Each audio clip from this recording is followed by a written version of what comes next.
voyons quelles sont les étapes d'un travail de thèse plus précisément.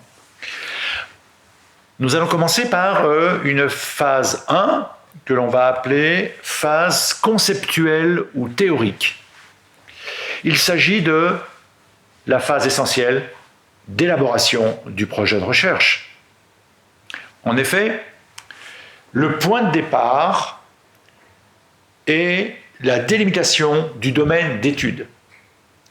Par domaine d'étude, il faut entendre un sous-domaine du champ des disciplines de gestion. Les disciplines de gestion s'occupent donc de l'administration des affaires ou encore du management ou de la conduite de la gestion des entreprises.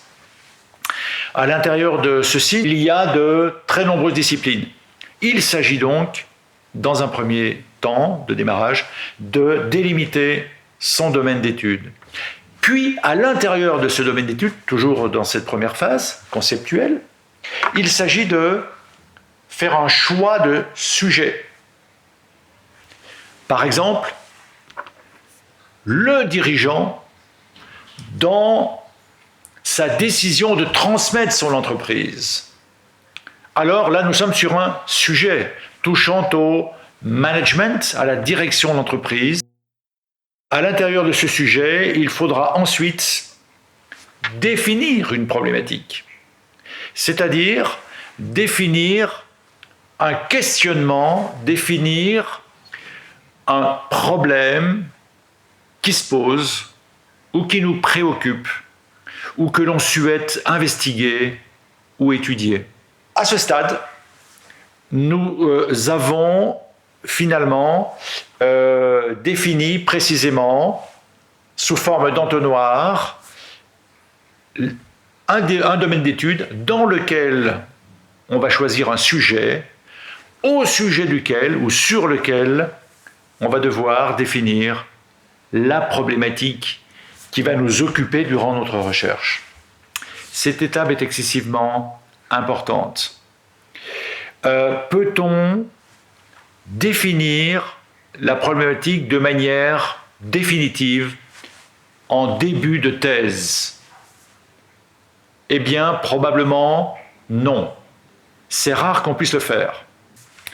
Donc, après cette délimitation de domaines, de sujets et de problématiques, il nous faut passer au cadrage théorique. Il s'agit d'aller au-delà de la perception immédiate d'évidence sensible des faits et des phénomènes. Lorsque l'on fait de la recherche, il ne s'agit pas d'adopter une posture et une attitude de béotien, c'est-à-dire d'adopter un regard de tous les jours sur le sujet qui nous intéresse. Il s'agit de définir la posture, c'est-à-dire l'angle de vue théorique, la posture avec laquelle on va éclairer le sujet et se poser la question qui nous préoccupe.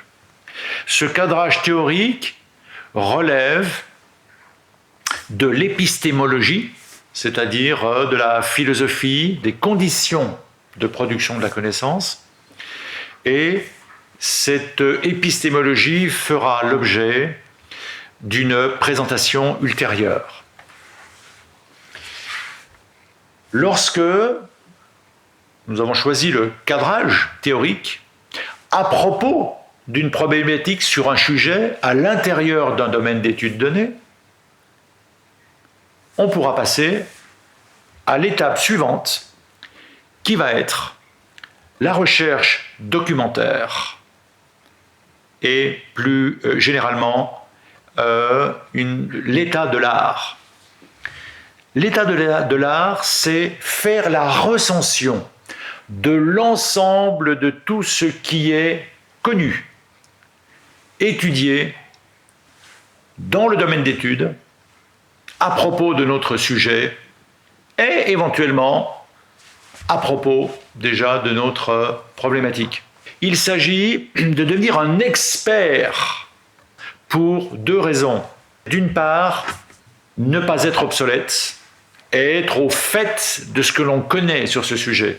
C'est donc éviter de réinventer la roue, si je puis me permettre. Deuxième raison pour laquelle cette recension des écrits, cet état de l'art est si important, c'est le fait donc de se poser une nouvelle question pertinente à l'aune de tout ce que l'on connaît déjà, afin de ne pas adopter donc une position naïve, en tout cas afin de s'éloigner de la position dont j'ai parlé précédemment, qui est une position d'évidence. Cette partie de recension des écrits, donc d'état de l'art, représentera, au niveau de la thèse écrite, une première partie excessivement importante. Nous emmenons notre lecteur dans un niveau d'expertise du sujet qui nous intéresse, et cet état de l'art va nous permettre de circonstancier notre problématique, d'une part de la préciser, de la réorienter, de la finaliser, mais aussi et surtout de la justifier. Ainsi, la problématique émerge, lorsque l'on lit le document de thèse, émerge des connaissances actuelles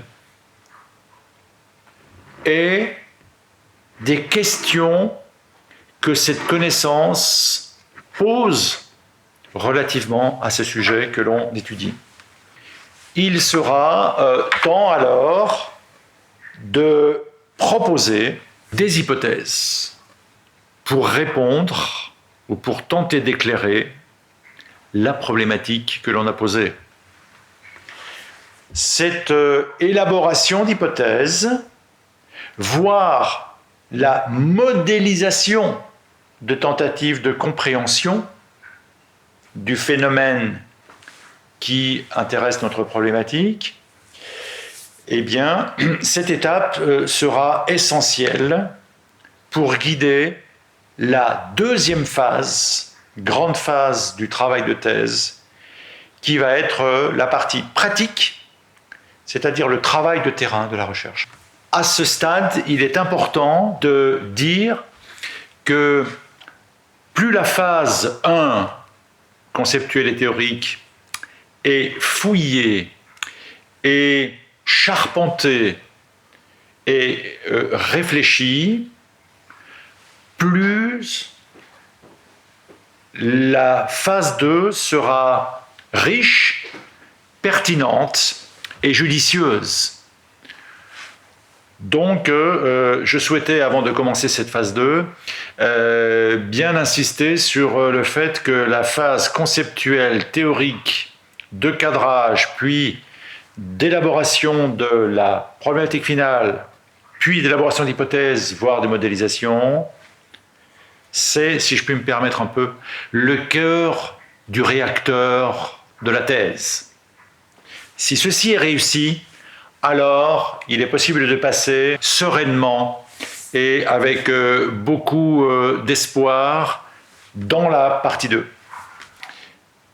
En revanche, une partie 1 faible, qui manquerait de charpente théorique, qui pâtirait d'un cadrage théorique flou, ou encore qui proposerait des hypothèses peu pertinentes ou peu précises, eh bien, l'ensemble de ces phénomènes conduirait à une phase 2 de terrain immanquablement pauvre, et même si elle est très bien menée. Donc la phase 1 est véritablement primordiale. Si vous êtes intéressé par l'offre de 10 billets à distance proposée par l'ESM de Genève en langue française, n'hésitez pas à nous contacter.